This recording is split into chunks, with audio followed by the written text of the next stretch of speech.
Looking at the All-Star break, we're here, but looking back at the first half. Yeah. Winners and losers, who do you like? Who do I like? Number one winner, the Cincinnati Reds. I mean, let's just get it out of the way.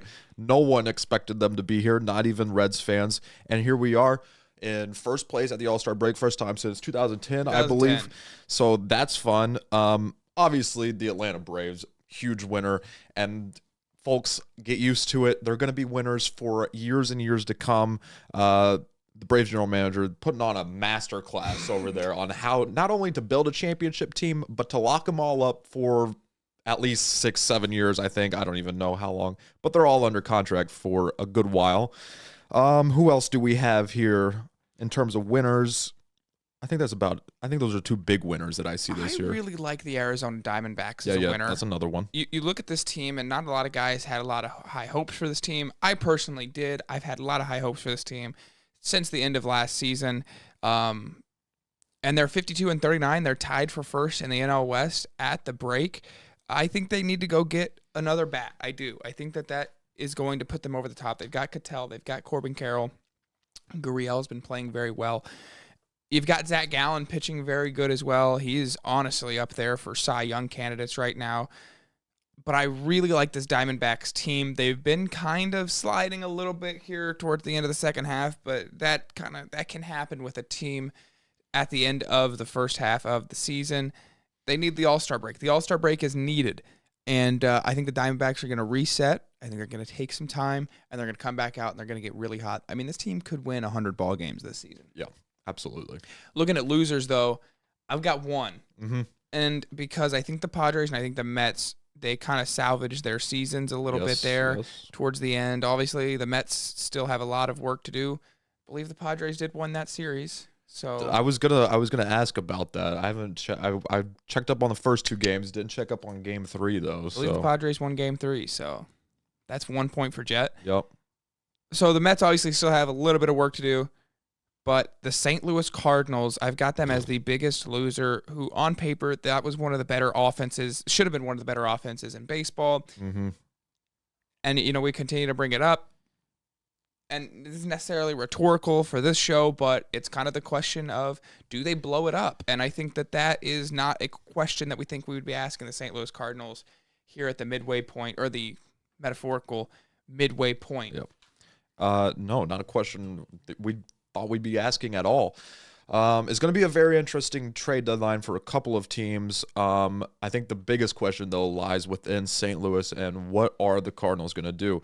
Because, as you said, on paper, I mean, this team should be at least competing for first place in the division, but they're not even close right now. They've got some stars on the team. Do they think they'll bounce back and perform the way they should? Do they decide to trade? A lot of questions there in St. Louis that will be answered. Yeah, and I think there's just too many guys on this team for them to blow it up. Yeah. I think you get a pretty good return from Arenado, Goldschmidt. Flaherty's starting to finally pitch well. I think you get a decent return for those guys, but I just don't know if they are going to explore that this season, particularly. Mm-hmm. They're 11.5 back at the break. That's manageable, especially with how up and down the Central is. But, you got to make a move at some point, because the Reds and Brewers are both starting to pull away from the other three teams in the Central. Looking at the first half, let's talk about some first half awards. If you were to give out first half awards, who would your MVP for the NL and AL be? Well, starting in the NL, it's got to be Ronald Acuna Jr. I mean, the stats are there. He's hitting .331 this year, a 5.0 WAR, which is very good. 408 on base percentage, OPS up at 990. Obviously not the only reason the Atlanta Braves have been very good this year, but he is the top reason why they've been very good this year. And you're looking at a kid that's probably going to have the first ever 40 home run and 80 stolen base season. Yep. With the new pitch clock rules being implemented, a lot more stolen bases this season. We're literally almost at the entire 2022 season total for stolen bases here at the halfway point. I think we're like around, if not over, 1,000 stolen bases already this year. I think there was 1,200 total last season. So it makes the game a lot more fun. I mean, I can't say Acuna's my pick as well for NL MVP. I thought the MVP picks were pretty obvious. Yeah. Acuna's going to run away with it. should he continue at this pace. Looking at the AL, though, I would assume that we both have I would say so. I mean, the numbers this guy's putting up, huh? He's hitting 302, 32 home runs, 71 RBIs, 3.32 ERA. Suffered an injury. We're hoping that Ohtani will be okay and be able to come back in the second half and continue this little run he's on here, because he's on pace to break the AL home run record that was just broke last season. Could you imagine, man? It would be one of the funniest things, I think. It would be hilarious. Ever. But then you could talk about the numbers all day, but he literally is. And I know we keep saying it. He's the greatest baseball player ever. And if he just keeps breaking records like this and playing well on the mound, at the plate, we'll probably never see anything like this again. I don't know. It's tough. It's tough to imagine that we can see anything like this, but part of me kind of hopes that this just launches a domino effect of players like Ohtani. I mean, just the draft. We'll get into the draft in a little bit, but you see a lot of guys who go into the draft as two-way players. You see more organizations be more willing to let guys be two-way players in hopes that they get something close to Shohei. So hopefully, we'll get more of that. But boy, it's just one of those things that, as a fan, you get to sit back and you just get to enjoy greatness that we have never seen before, and we may never ever see again. Ohtani's just a fun guy to watch, and he's a good guy. Yeah. Cy Young Award winners, though, here's where I think we could get a little bit different from each other. Yeah, a little bit different. If you had to pick a Cy Young winner right now from the NL, who would you pick? The NL, I was looking, and I like Clayton Kershaw's year a lot. You gotta be kidding me. I'm sorry. I just like it. I've looked at the numbers. There's nobody else really close in the NL, in my opinion. There's, Justin Steele, he's had a good year, but Kershaw, a really good year this year, 2.55 ERA.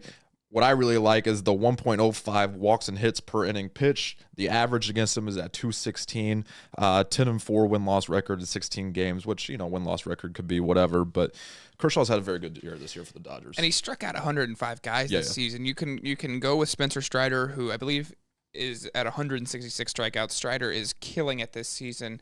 But Kershaw all around, I think, has had a better year. And at his age, this is very impressive. Clayton Kershaw, you want to talk about greatest players we've ever seen. Clayton Kershaw is one of the best pitchers, one of the best left-handers that we've seen. Definitely, in my opinion, the best pitcher of our generation.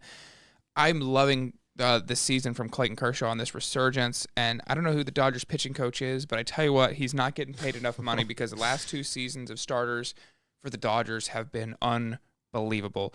Looking in the AL, though, I need to get who you've got as Cy Young.